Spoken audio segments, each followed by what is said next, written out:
in Moodle, you may have multiple classes that are on your list that you have created in the past and are not currently using.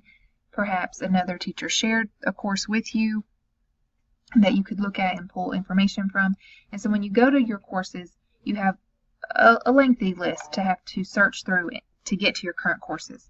So a really quick way to change that so that you have quicker access and not have to sift through a list is if you use the dashboard feature.